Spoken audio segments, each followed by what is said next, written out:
Hi everybody, it's Dandruff with your news Cartridge for Wednesday, May 30th, 2018. Welcome back, I hope your day is going well, and we have a bunch of stuff to cover today. As always, timestamps and reference links for all stories today can be found down in the description. When Bethesda announces a new game, expect a Skyrim port.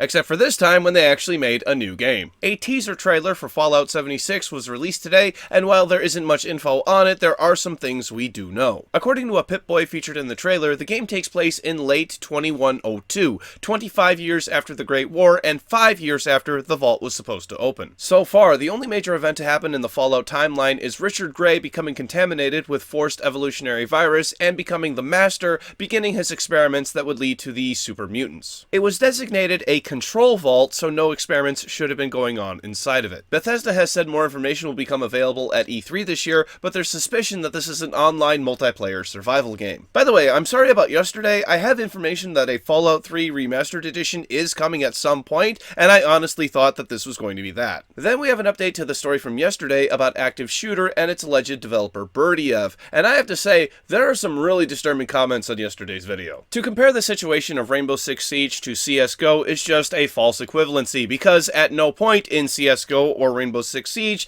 do you turn your weapon on innocent children trying to attend school. It really seems like people are looking for a mathematical solution to this situation, and it doesn't add up or equal out because the last time I checked, people aren't made of math. Because video game violence isn't the same as real violence, then Active Shooter is fine, right? No, it's not. If you can't figure out why I think a game where you play the perpetrator in a school shooting shouldn't be allowed on Steam, then please go take your arguments to another channel. I don't want to hear them. So let's get on with this update, which, by the way, I was wrong again yesterday. Berdyev wasn't giving his interview to PC Gamer, it was actually PC Mag. So let me boil this down like I boil down everything else. Berdyev is claiming the publisher Acid, run by one Anton M., is merely being paid through Berdyev's bank account because of the difficulties of transferring American currency in Russia. Essentially, Berdyev claims he had nothing to do with the game other than receiving payments, but think about how that looks to Valve. How are they able to tell the difference? And again, it doesn't matter to me if Berdyev was involved or not. This game is simply not welcome in my eyes. However, let's touch on that one subject of censorship, which some people claim Valve outright did or was on the verge of doing. Choosing not to sell a product in a store is not censorship.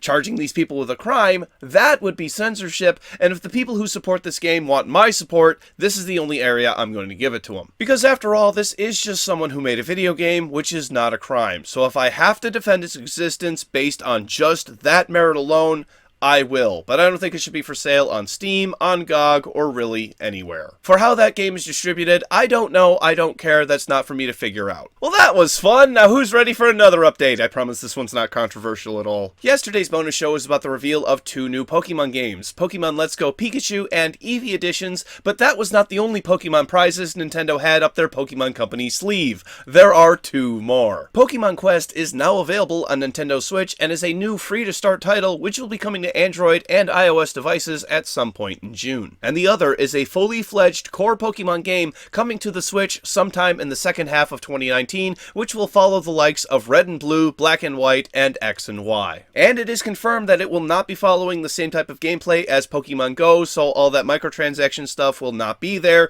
It will have a traditional business model. Finally, onto the release announcements today, with Sonic Mania Racing first leaked by Wal-Mart and then confirmed by Sega, releasing this winter for PC, PS4, Xbox One, and Nintendo Switch. Also coming later this year, on October 16th, is LEGO DC Supervillains for the same platforms, PC, PS4, Xbox One, and Switch, and best of all, the deluxe edition comes with a Lex Luthor Superman LEGO minifigure. In update news, we have PUBG getting patch 14, which most notably increases the tick rate of servers to 60 times per second. This means movement will be more accurate along with registering when you fire shots, leading to overall tighter gameplay. There are a bunch of changes along with balancing weapon damage, so if you want to see the full patch notes, they are down below. Quickly, we have the complimentary games that come with your PS Plus subscription for the month of June, and you can look forward to XCOM 2 and Trials Fusion for PS4. PS3 owners get Zombie Driver HD and Ghost Recon Future Soldier, while PS Vita owners get Atomic Ninja and Squares. You can pick these up on Tuesday, June 5th. Finally today, we have a report of Microsoft laying off staff in its Xbox division in favor of hiring unpaid volunteers. It's only 12 people they've laid off, and the new people they've hired are for things like support staff, staff for their new Ambassador program,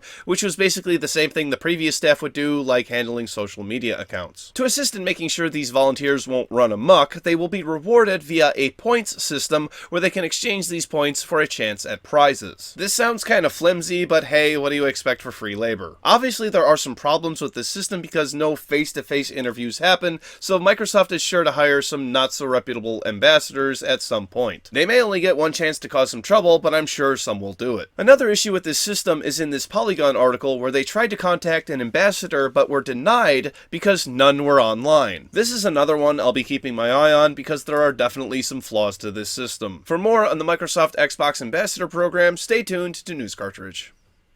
I'd consider myself an ambassador of tomorrow's game releases. For PC, Crush, The Princess Adventure, Love is Dead, Distorted, Quantum Replica, Mille Noir, and Meow Motors. For PlayStation 4, Mille Noir, Gekido, Kentaro's Revenge, and Personality and Psychology Premium.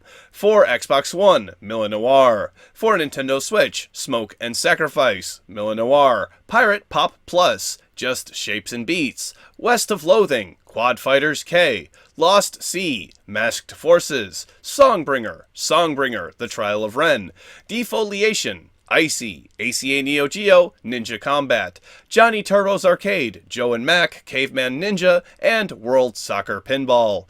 For Nintendo 3DS, Dragon Lapis.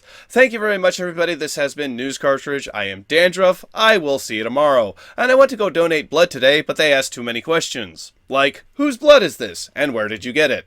Apparently they don't like it if you bring it in a coffee can either. Click up here to watch the bonus episode for today's show. Click down here to watch yesterday's episode, which is about Active Shooter being removed from Steam. And click over here to subscribe to my wonderful, wonderful channel. Thank you. See you tomorrow. Bye-bye.